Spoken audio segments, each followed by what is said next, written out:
Transmite LS82, Canal 7, Argentina Televisora Color, para todas las emisoras de la cadena nacional de televisión del país. A continuación, se dará a conocer el documento final de la Junta Militar sobre la guerra contra la subversión y el terrorismo.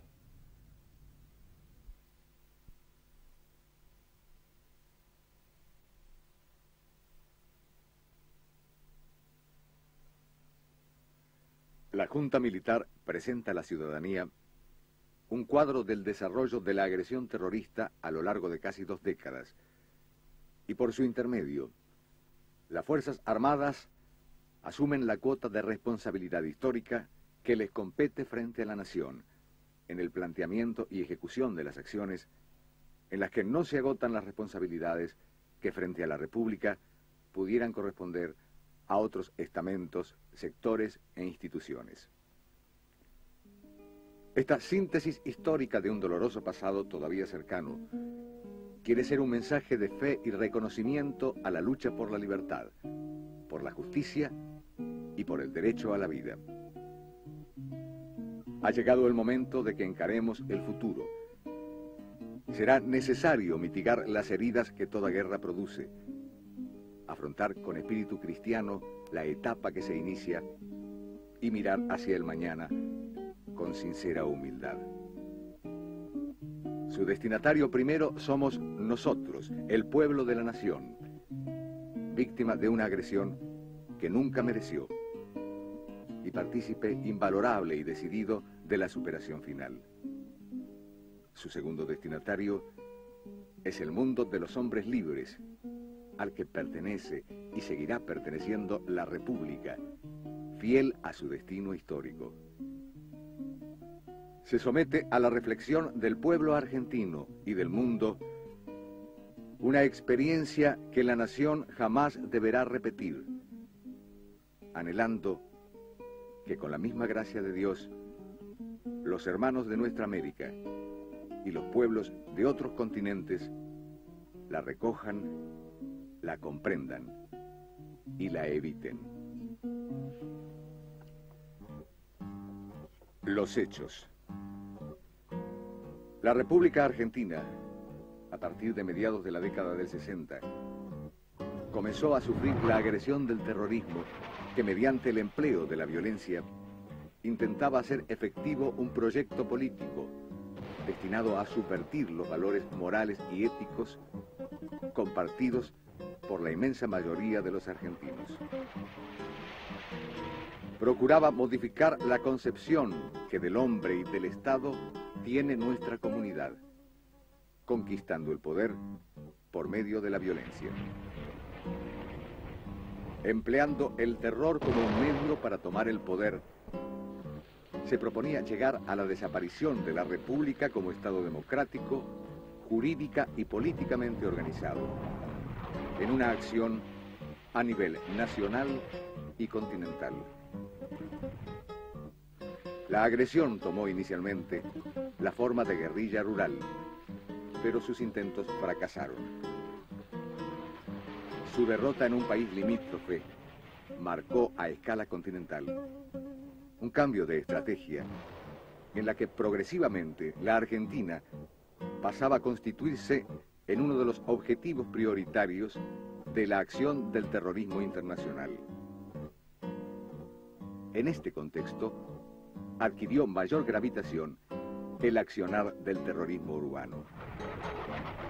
Robos de armas, asaltos a bancos y otras instituciones, secuestros, extorsiones y asesinatos en escalada creciente hicieron que la opinión pública tomara conciencia de la acción delictiva de las 3 agrupaciones terroristas más poderosas: Fuerzas Armadas Revolucionarias, Ejército Revolucionario del Pueblo y Montoneros. El accionar de las mismas, dirigido a paralizar a la población, estuvo signado por una permanente e indiscriminada violación de los más fundamentales derechos humanos. Asesinatos, torturas, y prolongados secuestros son pruebas indiscutibles de sus actos y propósitos criminales. Sus víctimas abarcaron todos los estratos sociales: obreros, sacerdotes, intelectuales, hombres de empresa, periodistas, funcionarios públicos, jueces, militares, agentes del orden, dirigentes políticos, sindicales y hasta niños. La escalada del terror fue acompañada por una captación ideológica que indujo a muchos a aceptar la violencia criminal como un modo de acción política. Las bandas terroristas continuaron su organización y llegaron en su apogeo a reclutar miles de personas a las que instruyeron en el manejo de las armas. La mayoría de ellas las poseían y utilizaban efectivamente, constituyendo de hecho un ejército clandestino, mercenario de la violencia. La infiltración en el aparato del Estado abrió el camino para que a partir del 25 de mayo de 1973, con la asunción del gobierno constitucional, los grupos terroristas abandonaran la clandestinidad y, sumados a los que obtuvieron su libertad, iniciaran el ataque al poder. Miembros activos y simpatizantes decididos de las organizaciones terroristas ocuparon posiciones relevantes en el Gabinete Nacional y en los gobiernos provinciales, en el Congreso Nacional, en las legislaturas provinciales y en el Poder Judicial. Ni las organizaciones religiosas ni las fuerzas legales estuvieron a cubierto de esta infiltración. La nación estaba en guerra. Una prueba de ello fueron los enfrentamientos entre grupos antagónicos registrados en la localidad de Ezeiza el 20 de junio de 1973, que generaron una verdadera masacre, con un saldo lamentable de muertos y heridos, cuya identidad y número total el gobierno de entonces nunca pudo llegar a determinar ni a esclarecer. Posteriormente, los elementos terroristas intentaron infructuosamente copar el Comando de Sanidad del Ejército el 6 de septiembre de 1973 y la guarnición militar de Azul, una de las más poderosas del país, el 19 de enero de 1974. En medio de ese generalizado clima de inseguridad y confusión, el acceso del general Perón a la primera magistratura, con el apoyo de una amplia mayoría del electorado, parecía perfilar en el horizonte político nacional una alternativa viable de paz y orden. Sin embargo, el terrorismo no redujo su accionar durante el gobierno constitucional. Por el contrario, la naturaleza criminosa de sus fines y sus métodos quedaron definitivamente en evidencia. Los funcionarios y los dirigentes que comprendieron la magnitud de este problema, aún con peligro de sus propias vidas, intentaron detener el copamiento terrorista del aparato del Estado y de las organizaciones intermedias. La dirigencia empresaria y gremial es claro ejemplo y doloroso testimonio del riesgo que afrontaron quienes se les opusieron. En los actos de Plaza de Mayo, celebratorios del Día del Trabajo en el año 1974, el presidente de la Nación denunció a los elementos montoneros como mercenarios e infiltrados y los repudió públicamente. A estos estúpidos que gritan, han visto caer a sus dirigentes asesinados sin que haya todavía sonado el escarmiento. Las bandas terroristas continuaron perfeccionando sus estructuras. Montaron imprentas donde falsificaban documentos de identidad y fábricas donde clandestinamente elaboraban armas y explosivos, apoyados por un sólido respaldo financiero, producto de sus actos delictivos. Su insidioso accionar produjo la desviación de miles de jóvenes, muchos de ellos aún adolescentes, incorporados a bandas mediante cualquier técnica de captación o simplemente a través del miedo. Muchos murieron enfrentando a las fuerzas del orden. Otros se suicidaron para evitar su captura. Algunos desertaron, debiendo ocultarse de las autoridades y de sus propias bandas. Los denominados Códigos de Justicia Penal Revolucionarios sancionaron con la muerte a quienes pretendieron dejar las filas terroristas y liberarse del engaño en que habían caído. La seguridad y el orden no existían. A la etapa de los asesinatos selectivos siguió la fase del terrorismo indiscriminado, produciendo víctimas en todos los sectores de la sociedad argentina. A principios de 1975, como último recurso para preservar los valores en peligro, el gobierno constitucional impuso el estado de sitio en todo el país y ordenó el empleo de las Fuerzas Armadas para neutralizar y o aniquilar el foco terrorista que actuaba y se extendía desde la provincia de Tucumán. La responsabilidad de ese gobierno era insoslayable y el desafío inédito para las Fuerzas Armadas, ya que la doctrina orgánica, la estructura y el despliegue de estas respondían a previsiones de lucha clásica. Imperfecciones e imprecisiones en las etapas iniciales de una lucha no convencional fueron superadas gradualmente, aprovechando la experiencia adquirida en el desarrollo de las operaciones. Doblegadas en el monte tucumano, las bandas terroristas reforzaron y acentuaron su accionar en las grandes concentraciones urbanas. Las operaciones de sus elementos armados, por su magnitud, recursos y procedimientos, iban adquiriendo nivel similar al de las fuerzas regulares. El año 1975 registra los más ambiciosos intentos de copamiento de unidades militares. El Batallón de Arsenales de San Lorenzo, el 19 de abril. El Regimiento de Monte 29 de Formosa, el 5 de octubre. El Batallón de Arsenales de Monte Chingolo, el 23 de diciembre, siendo esta la mayor operación del terrorismo urbano que recuerda la historia.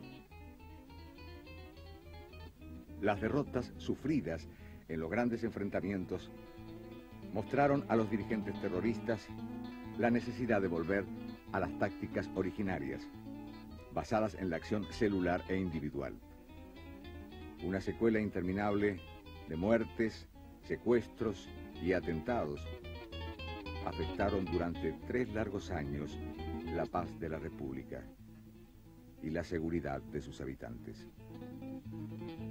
Los ataques terroristas se extendieron a toda la comunidad.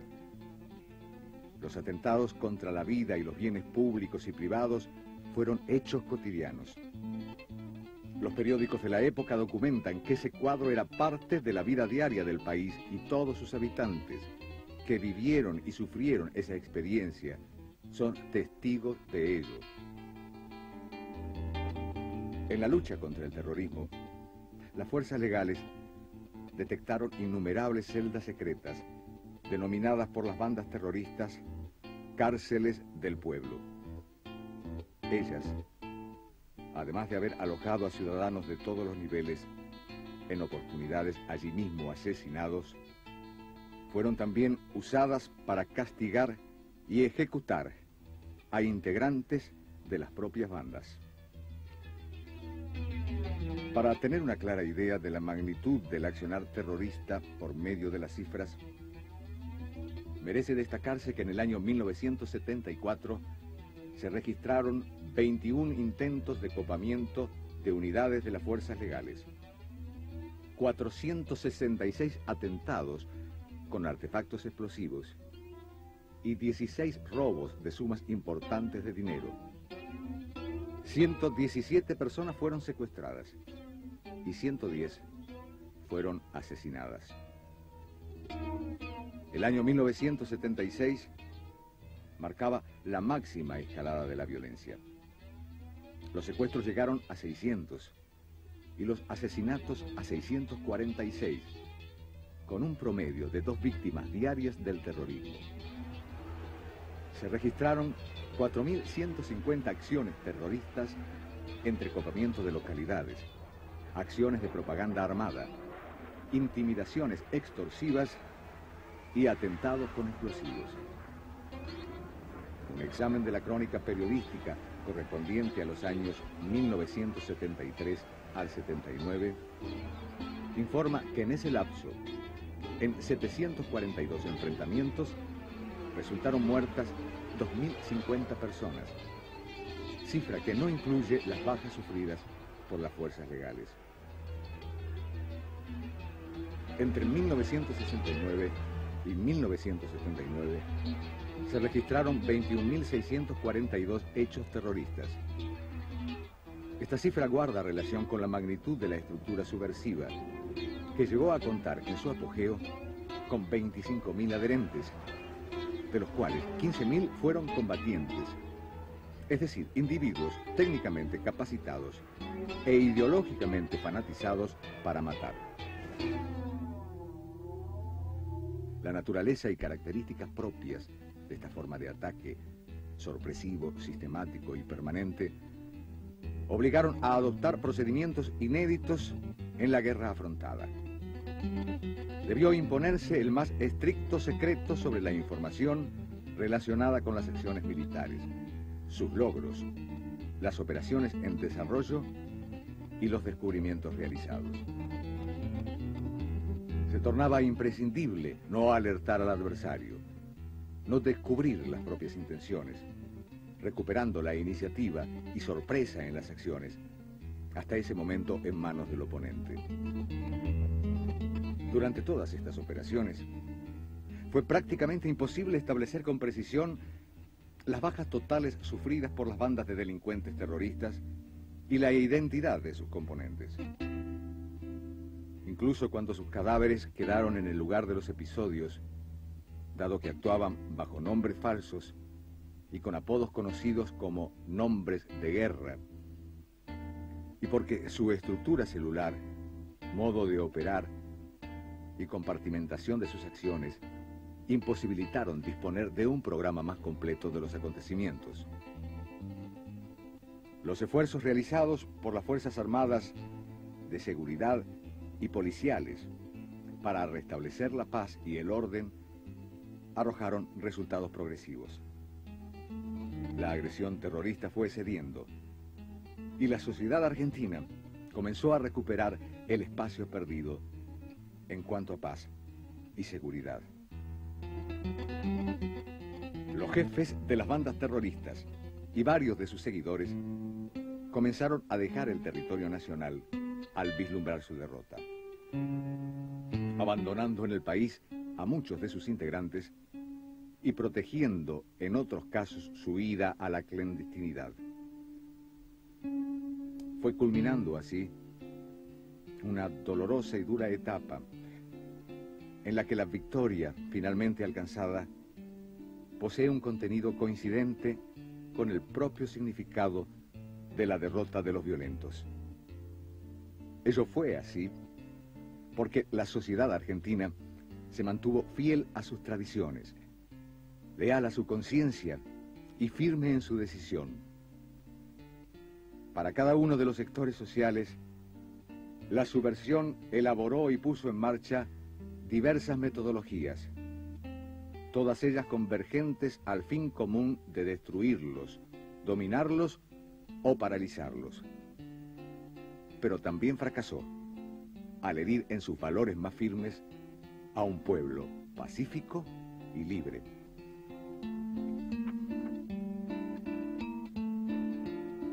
Los principios y los procedimientos.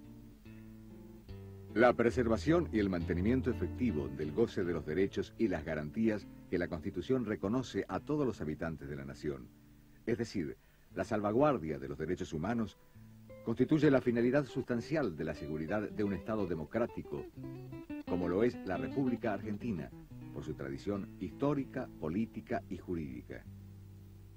Este concepto de seguridad incluye también el resguardo de la inviolabilidad de su territorio contra amenazas externas e internas y la consolidación de un funcionamiento eficiente de su gobierno en el marco de la ley. La Constitución Nacional reconoce la adopción de mecanismos que suspenden transitoriamente los derechos y garantías individuales cuando situaciones objetivas de peligro crean riesgos graves para el bien común y para la seguridad de la nación. Las condiciones de excepcionalidad que vivía el país durante el período de la agresión terrorista hicieron que los elementos esenciales del Estado fueran afectados en niveles que dificultaban su supervivencia. El ejercicio de los derechos humanos quedó a merced de la violencia selectiva o indiscriminada impuesta por el accionar terrorista, traducido en asesinatos, secuestros, juicios revolucionarios, salidas obligadas del país y contribuciones compulsivas. En extensas zonas del territorio, grupos subversivos actuaban desembosadamente con la mayor impunidad, mientras las fronteras nacionales eran traspuestas en ambos sentidos por terroristas argentinos y extranjeros, munidos de documentación falsa, o que eludían los puestos de control habilitados. La capacidad de actuar del gobierno se veía seriamente comprometida por la infiltración de la subversión y el vacío político causado por la muerte del presidente Perón. La sanción por parte del Congreso de la Nación de leyes que penalizaban en forma específica y con mayor gravedad las conductas subversivas y los actos terroristas, y la declaración del estado de sitio no fueron suficientes para conjurar la situación. En ese crucial momento histórico, las Fuerzas Armadas fueron convocadas por el gobierno constitucional para enfrentar a la subversión. Esta convocatoria se materializó en dos resoluciones. Decreto número 261 del 5 de febrero de 1975, que ordena ejecutar las operaciones militares que sean necesarias a efectos de neutralizar y o aniquilar el accionar de los elementos subversivos que actúan en la provincia de Tucumán. Decreto número 2772 del 6 de octubre de 1975, que ordena ejecutar las operaciones militares y de seguridad que sean necesarias a efectos de aniquilar el accionar de los elementos subversivos en todo el territorio del país. El gobierno nacional, en procura del bien común, por vía de este mandato legal y por intermedio de las Fuerzas Armadas, imponía el logro del restablecimiento de los derechos de todos los habitantes y de las condiciones esenciales que deben garantizar la inviolabilidad del territorio y la convivencia social, y así facilitar la capacidad de funcionamiento del gobierno. La naturaleza y características propias del accionar terrorista, cuyos elementos se organizaban en sistema celular y compartimentación de acciones, obligaron a adoptar procedimientos inéditos. El eventual deterioro de la dimensión ética del Estado y la necesidad de salvaguardarla ante el riesgo de imputación, de adscripción a teorías totalitarias no compartidas sobre la seguridad, estuvieron también presentes en la adopción de las decisiones que materializaron el ataque frontal, definitivo y victorioso contra la subversión y el terrorismo. Las Fuerzas Armadas de Seguridad y policiales actuaron en defensa de la comunidad nacional, cuyos derechos esenciales no estaban asegurados, y a diferencia del accionar subversivo, no utilizaron directamente su poder contra terceros inocentes, aun cuando indirectamente estos pudieran haber sufrido sus consecuencias. Las acciones así desarrolladas fueron la consecuencia de apreciaciones que debieron efectuarse en plena lucha, con la cuota de pasión que el combate y la defensa de la propia vida genera, en un ambiente teñido diariamente de sangre inocente, de destrucción, y ante una sociedad en la que el pánico reinaba. En este marco casi apocalíptico se cometieron errores que, como sucede en todo conflicto bélico, pudieron traspasar a veces los límites del respeto a los derechos humanos fundamentales y que quedan sujetos al juicio de Dios en cada conciencia y a la comprensión de los hombres. Fue por ello que, con la aprobación expresa o tácita de la mayoría de la población, y muchas veces con una colaboración inestimable de su parte, operaron contra la acción terrorista orgánicamente y bajo sus comandos naturales. En consecuencia, todo lo actuado fue realizado en cumplimiento de órdenes propias del servicio. No es fácil encontrar en la historia reciente un antecedente de las características que ofreció la situación argentina. Por ello, los calificativos de inédita, excepcional y límite son ciertos y no guardan ningún propósito exculpatorio. Aquellas acciones que, como consecuencia del modo de operar, pudieron facilitar la comisión de hechos irregulares y que fueron detectados, han sido juzgados y sancionados por los consejos de guerra. Las Fuerzas Armadas aspiran a que esta dolorosa experiencia ilumine a nuestro pueblo, para que todos podamos hallar los instrumentos compatibles con la ética y con el espíritu democrático de nuestras instituciones, que permitan asegurar con indiscutible legitimidad la defensa contra todo riesgo de disolución por la violencia y el terror. Las secuelas del conflicto. Un conflicto que, por su extensión temporal y geográfica, sacudió a toda la República, porque cualquier lugar de nuestro suelo podía transformarse súbitamente en campo de batalla, y porque cualquier habitante podía verse envuelto y caer víctima de enfrentamientos o atentados, debía inexorablemente dejar profundas secuelas de inseguridad, pérdidas humanas, destrucción y dolor. Muchos argentinos han sufrido y aún hoy padecen en respetable silencio las secuelas de una pérdida irreparable, sabiendo todo el país que no pocos de los autores materiales e ideológicos de esos asesinatos se encuentran en el exterior, gozando de una impunidad y en algunos casos de un apoyo que torna sospechosa la parcial y por lo tanto injusta preocupación que se expresa sobre una sola de las secuelas de esta peculiar guerra. Por ello es preciso puntualizar claramente que son muchas las heridas no cerradas de la sociedad argentina. Largos años de profunda inseguridad, frecuentes momentos de terror, pérdida de familiares y seres queridos que cayeron por obra de un ataque tan injustificado como artero, mutilaciones, largas detenciones y desaparición física de personas. Todas ellas, individuales y colectivas, físicas y espirituales, son las secuelas de una guerra que los argentinos debemos superar. Ello solo será posible con humildad y sin espíritu de revancha.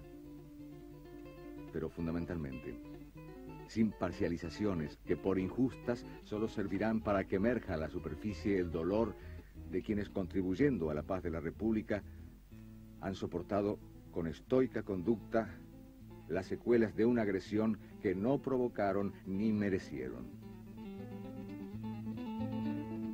En todo conflicto armado, resulta difícil dar datos completos. En la guerra clásica, donde los contendientes son de nacionalidades distintas, usan uniforme que los diferencian y están separados por líneas perfectamente identificables. existen numerosos desaparecidos. En una guerra de características tan peculiares como la vivida, donde el enemigo no usaba uniforme y sus documentos de identificación eran apócrifos, el número de muertos no identificados se incrementa significativamente. Las Fuerzas Armadas, fieles a la finalidad de restañar las heridas dejadas por la lucha y deseosas de aclarar las situaciones de duda que pudieran existir, ponen a disposición para consulta en el Ministerio del Interior la siguiente información. Nómina de los integrantes de las organizaciones terroristas actualmente condenados y bajo proceso por la Justicia Federal y por los consejos de guerra y detenidos a disposición del Poder Ejecutivo en virtud del artículo 23 de la Constitución Nacional. Pedidos de paradero, presuntos desaparecidos, registrados por el Ministerio del Interior desde el año 1974 hasta la fecha. Pedidos de paraderos solucionados por vía judicial o administrativa. Bajas producidas por la acción terrorista. Es el tema de los desaparecidos el que con más fuerza golpea los sentimientos humanitarios legítimos, el que con mayor insidia se emplea para sorprender la buena fe de quienes no conocieron ni vivieron los hechos que nos llevaron a esa situación límite. En reiteradas oportunidades, el Gobierno Nacional expresó a las comisiones específicas de los organismos internacionales competentes la circunstancia de que en los listados presentados, entre nombres incompletos y referencias confusas, figuraban personas que nunca se encontraron en esa situación, detenidos sobre los cuales las autoridades habían dado la información respectiva y hasta personas fallecidas de muerte natural o simplemente inexistentes. La experiencia vivida permite afirmar que muchas de las desapariciones son una consecuencia de la manera de operar de los terroristas. Ellos cambian sus auténticos nombres y apellidos, se conocen entre sí por los que denominan nombres de guerra y disponen de abundante documentación personal fraguada. Las mismas están vinculadas con lo que se denomina como el pasaje a la clandestinidad. Quienes deciden incorporarse a organizaciones terroristas lo hacen en forma subrepticia, abandonando su medio familiar, laboral y social. Es el caso más típico.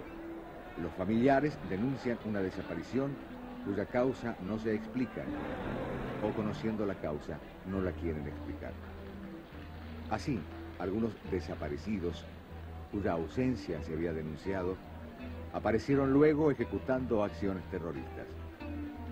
En otros casos, los terroristas abandonaron clandestinamente el país y viven en el exterior con identidad falsa. Otros, después de exiliarse, regresaron al país con identidad fraguada. Y existen también terroristas prófugos, aún en la República o en el extranjero. Hay casos de desertores de las distintas organizaciones que viven hoy con identidad falsa para proteger su propia vida, en el país o en el exterior. Muchos de los caídos en enfrentamientos con las fuerzas legales no tenían ningún tipo de documento o poseían documentación falsa, y en muchos casos con las impresiones digitales borradas. Ante la inminencia de la captura, otros terroristas se suicidaron, normalmente mediante la ingestión de pastillas de cianuro. En estos casos, los cadáveres no fueron reclamados y ante la imposibilidad de identificarlos, fueron sepultados legalmente como NN. Siempre que les fue posible, los terroristas retiraron los cuerpos de sus muertos del lugar de un enfrentamiento. Los cadáveres, lo mismo que los heridos que fallecieron como consecuencia de la acción, fueron destruidos o enterrados clandestinamente por ellos. La lucha por la hegemonía del terror determinó asesinatos y secuestros entre organizaciones de distinto signo. El terrorismo, amparándose en un pseudo código revolucionario, hizo parodias de juicios y asesinó a aquellos de sus integrantes que defeccionaron o fracasaron en las misiones impuestas. Estos fueron sepultados con identidad falsa o en lugares y circunstancias desconocidos. Las fuerzas legales, durante el desarrollo de la lucha, infiltraron hombres en las organizaciones terroristas. Descubiertos, fueron ultimados sin que se registrara el lugar de sepultura. Asimismo, se han presentado casos de personas denunciadas como desaparecidas que luego aparecieron y desarrollaron una vida normal, sin que esta circunstancia hubiera sido puesta en conocimiento de las autoridades judiciales o administrativas competentes. Finalmente, la nómina de desaparecidos puede ser artificialmente aumentada si se computan los casos no atribuibles al fenómeno terrorista que se registran habitualmente en todos los grandes centros urbanos. Cabe destacar que los supuestos en que se denuncia la comisión de un secuestro son materia de investigación judicial. Gran número de causas por presuntos delitos de privación ilegítima de la libertad han sido iniciadas de oficio por los jueces competentes. La posibilidad de que personas consideradas desaparecidas pudieran encontrarse sepultadas como no identificadas ha sido siempre una de las principales hipótesis aceptadas por el gobierno. Coincidió con ese criterio el informe elaborado por la Comisión Interamericana de Derechos Humanos que visitó el país en 1979, al expresar que en distintos cementerios se podía verificar la inhumación de personas no identificadas que habían fallecido en forma violenta, en su mayoría en enfrentamientos con fuerzas legales. Se habla asimismo de personas desaparecidas que se encontrarían detenidas por el gobierno argentino en los más ignotos lugares del país. Todo esto no es sino una falsedad utilizada con fines políticos. Ni hay en los establecimientos carcelarios personas detenidas clandestinamente. En consecuencia, debe quedar definitivamente claro que quienes figuran en nóminas de desaparecidos y que no se encuentran exiliados o en clandestinidad, a los efectos jurídicos y administrativos, se considerarán muertos, aun cuando no pueda precisarse hasta el momento la causa y oportunidad del eventual deceso, ni la ubicación de sus sepulturas. Consideraciones finales. No obstante ser el desprecio absoluto de los derechos humanos la expresión más trágica del fenómeno subversivo, el terrorismo es solo uno de los procedimientos.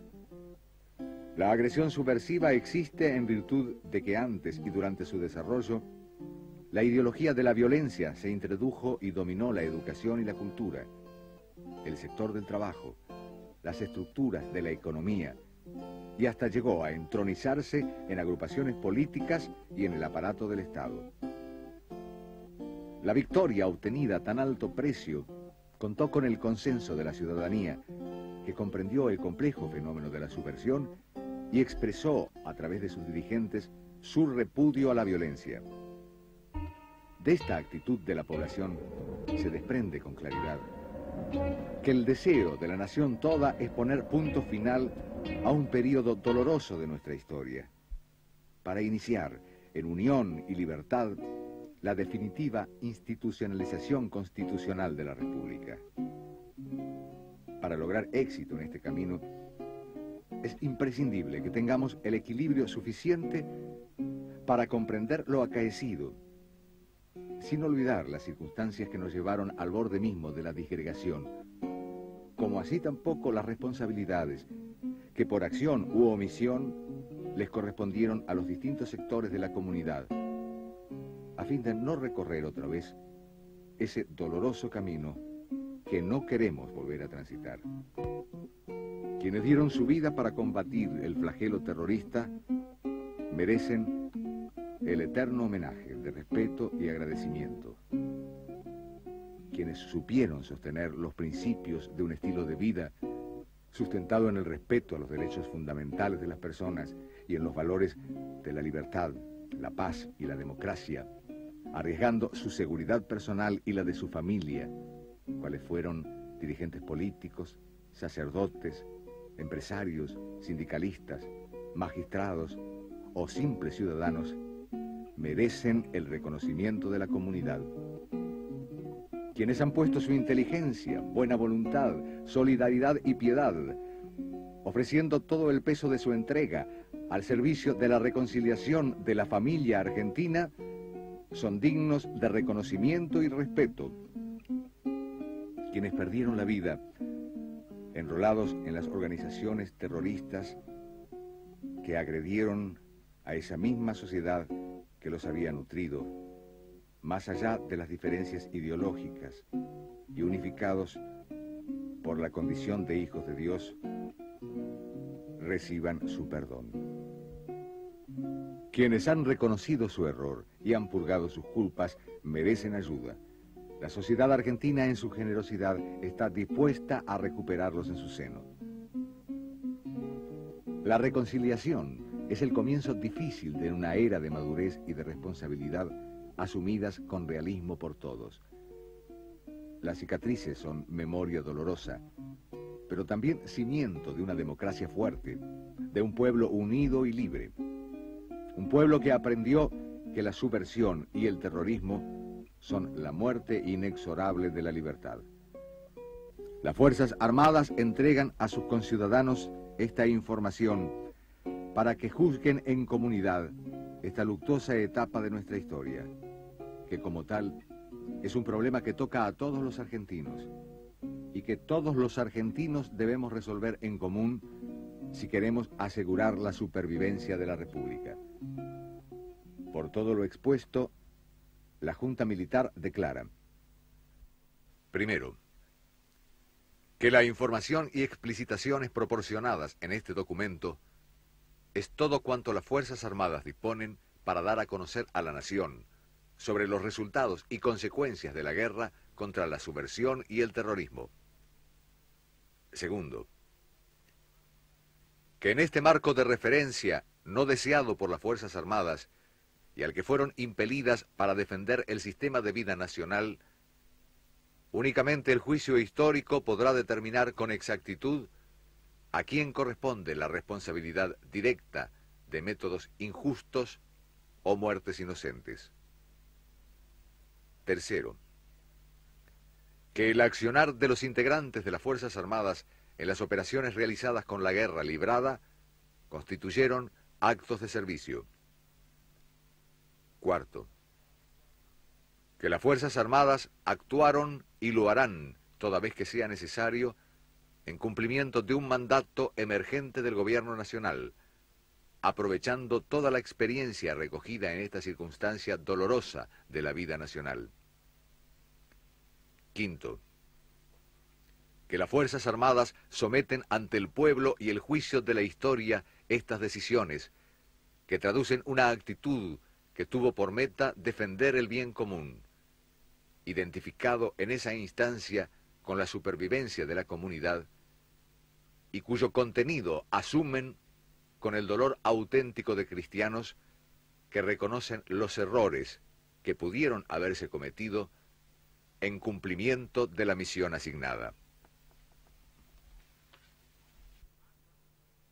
Ha transmitido LS82, Canal 7, Argentina Televisora Color, para todas las emisoras que integran la cadena nacional de televisión del país, las que a partir de este momento continuarán la difusión de sus respectivos programas.